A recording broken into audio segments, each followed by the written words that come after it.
Chapter 6, Jim Candy. Mr. Connect had been my Pop Warner coach for years, but in 8th grade his son, Joey Connect, quit playing. Our new coach was Mr. Rooney, a guy about Dad's age who'd played college ball at Oregon State. I liked Mr. Connect okay, but I was excited when I heard we were getting a new coach. The first day, Rooney had us line up on the 50-yard line. He'd call a name, and that guy would step forward and he asked a few questions, the typical stuff. Finally, it was my turn. "Mick Johnson," he said. I stepped forward and gave a little wave. "Here," I said. He looked down at his clipboard and then looked back at me. "You're the old kid, right? The one who should be in high school? The one playing on an exemption?" It was like being hit in the face. I was totally embarrassed, totally humiliated. Most of the guys on the team didn't know I was older. And the few who did had known for so long it was almost as if they didn't know. Rooney brought it back, and the way he said it made it seem as though I was a cheater. "I started kindergarten a year late," I said. "My dad thought, 'Are you Mike Johnson's kid? The guy who played for the Huskies?'" He said it as if it was something to be ashamed of. I nodded. "All right, Johnson, you don't have to give me your life story, though I'm sure it's fascinating. What position do you play?" "Running back." He snorted. "Figures." Practice was like every other first practice. We did a lot of simple drills, ran a bunch, and stretched a bunch. Only for me it was different. Mr. Connect had always praised everything I did. I'd always be the one who demonstrated how something was supposed to be done. For Rooney, nothing I did was good enough. He wouldn't even call me by my name. I was Red to him. "Pick it up, Red," he'd say, or "Pay attention, Red." I hated being called Red, and the more he did it, the more I hated him. After practice, my dad asked about the new coach. When I complained about him, my dad closed his eyes and scratched the top of his head. "Rooney, Rooney, Rooney. I think I remember him. It seems to me there was some play where I ran over him and into the end zone. It ended up on Sports Center." My dad laughed. "That's why the guy doesn't like you. He's still feeling the pain. Just ignore him." But I couldn't ignore him, because he kept calling me Red, and every time he did, I could taste the anger. Always, in every camp and on every team, I'd been the hard worker, the guy who did everything by the book. But I wasn't that way with Rooney. He was disrespecting me, so that's what he got back.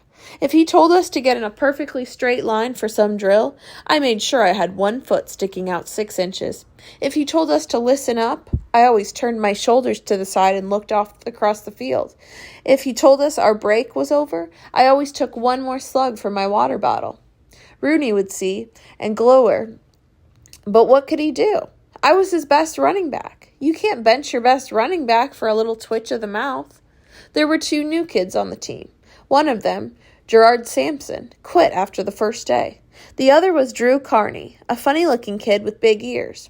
Drew played quarterback, had great size and strength, and had a gun for an arm. The guy was a player, and from day one, Rooney loved him. Whenever Rooney blew his whistle, Drew was always the first one in line.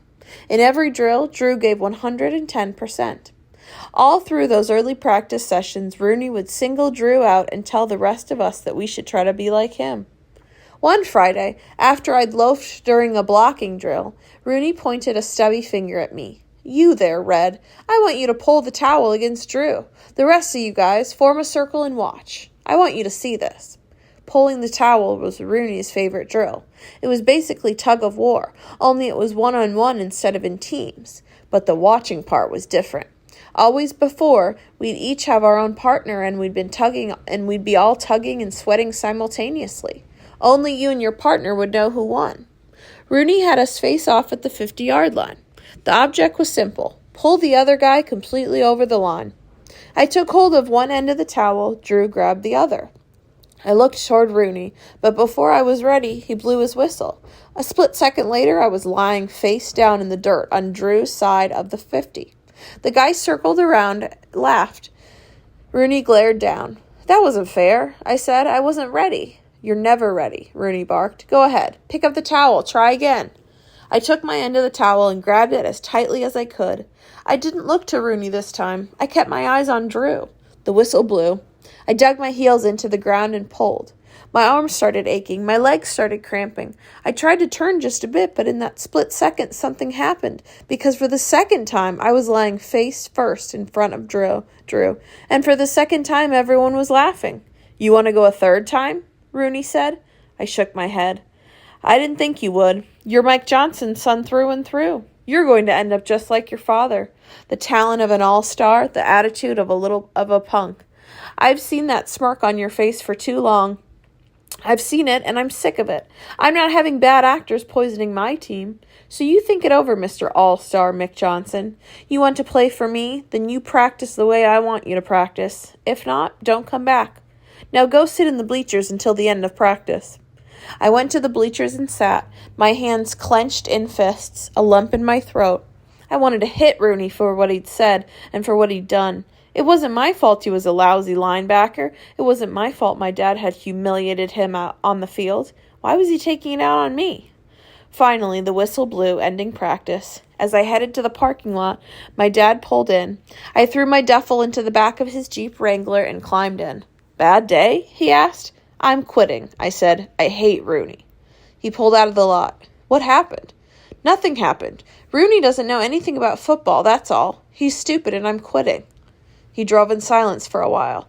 At a red light, he looked over at me. "You need to play on a team, Mick." "Then I'll play on another team," I said. "You can't play on another team. The teams are set by where you live.